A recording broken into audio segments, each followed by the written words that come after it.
નમસ્કાર મિત્રો, 21 એજ્યુહબ યુટ્યુબ ચેનલમાં આપનું હાર્દિક સ્વાગત છે. મિત્રો, શિક્ષક અભિયોગ્યતાની અંદર ટાટ પરીક્ષામાં 35 ગુણના પ્રશ્નો પૈકી વર્ગ વ્યવહાર અને મૂલ્યાંકનના આપણને 10 ગુણના 10 પ્રશ્નો પૂછાતા હોય છે.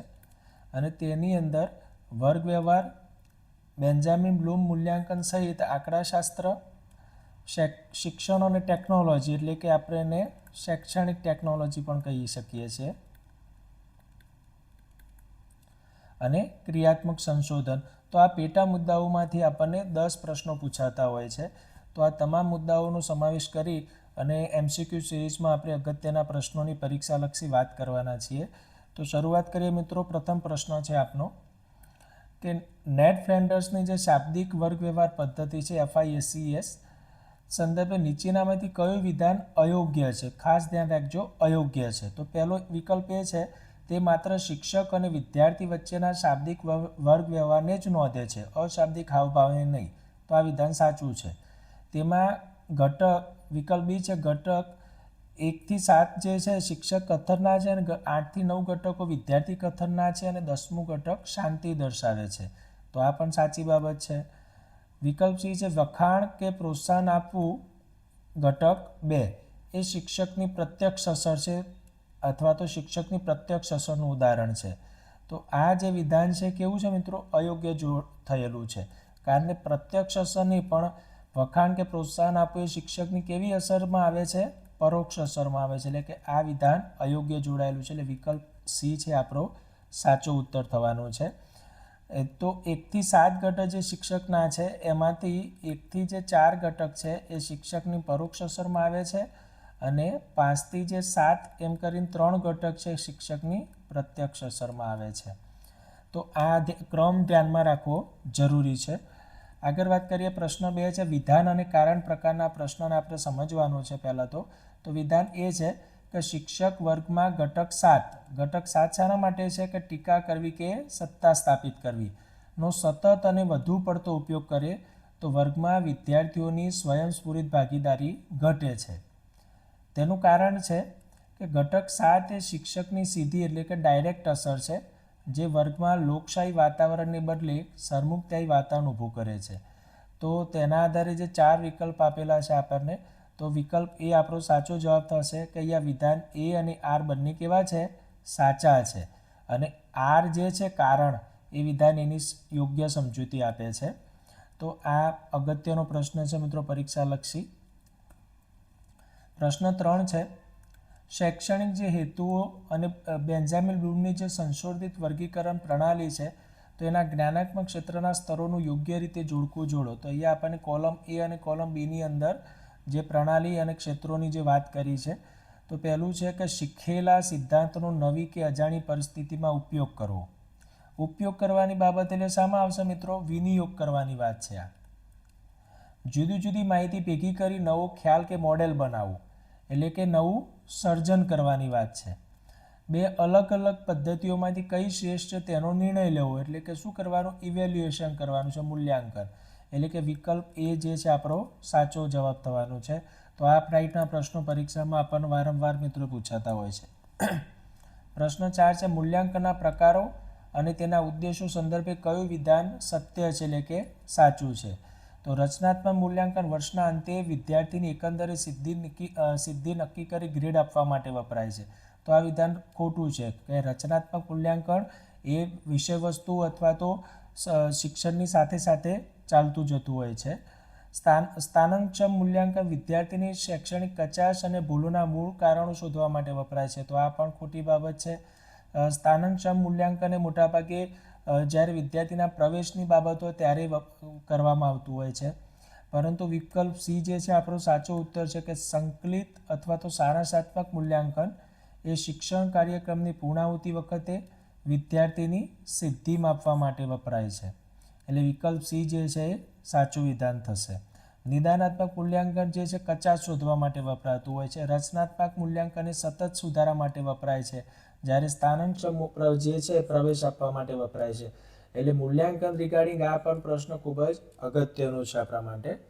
પ્રશ્ન 5 છે મિત્રો આંકડાશાસ્ત્રના જ્યારે આવૃત્તિ વિતરણ અસમપ્રમાણ હોય એટલે આ ટાઈપનું સ્ક્યુડ હોય ત્યારે બહુલક એટલે કે મોડ ઝેડ શોધવા માટે કાર્લ પિયર્સનનું જે એક સાદું આશાદિત સૂત્ર કયું છે? કાર્લ પિયર્સનનું સૂત્ર છે આ. તો ઝેડ ઇઝ ઇક્વલ ટુ 3 કૌંસમાં મધ્યસ્થ માઇનસ 2 કૌંસમાં બહુલક એટલે ઝેડ બરાબર 3m માઇનસ 2x બાર આમ પણ કહી શકાય છે. પ્રશ્નો 6 છે પ્રમાણિત વિચલન એટલે સ્ટાન્ડર્ડ ડેવિએશન સંદર્ભે નીચેના વિધાનો તપાસો.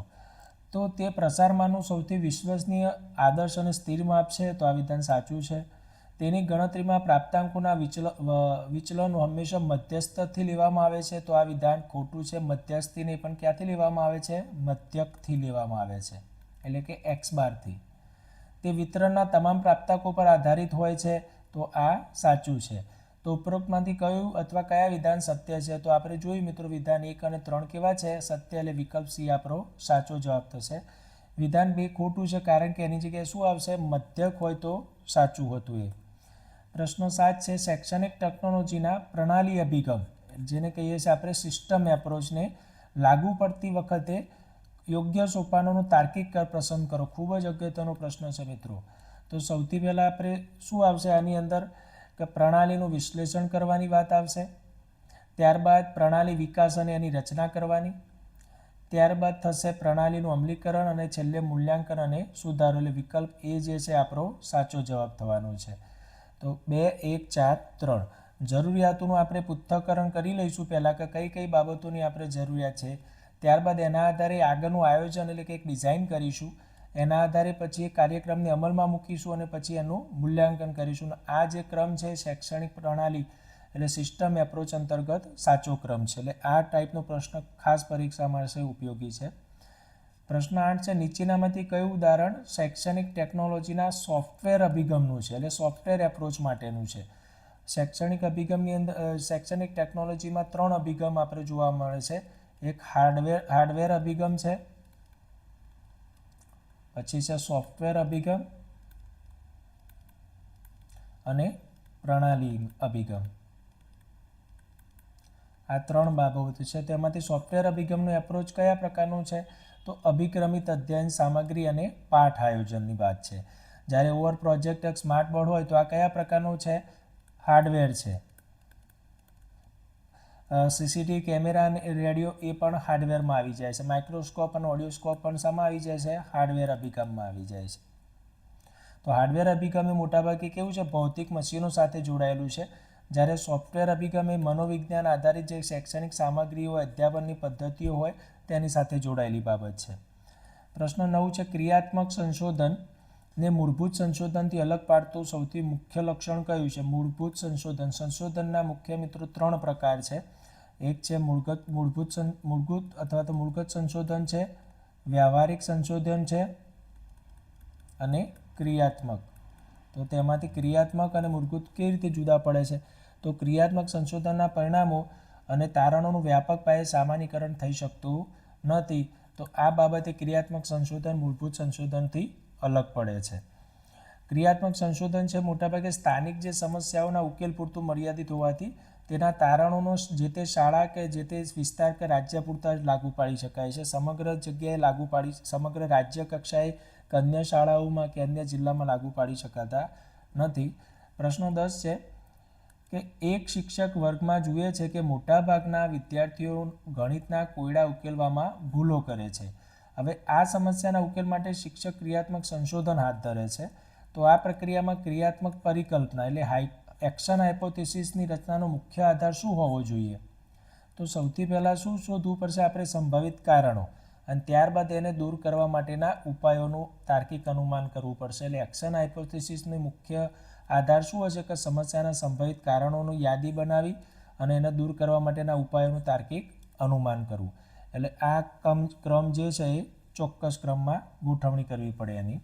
તો મિત્રો આવા જ પ્રકારના અગત્યના પ્રશ્નો આપણને પરીક્ષામાં પૂછાતા હોય છે. તમે આ વિડીયોને વારંવાર રિવાઇઝ કરીને જોશો, સમજશો તો આવા બીજા પ્રશ્નો પણ તેમાંથી તમને મળશે. તો આવા જ અગત્યના પ્રશ્નો સાથે આપણે મિત્રો ફરીથી મળીશું. આભાર.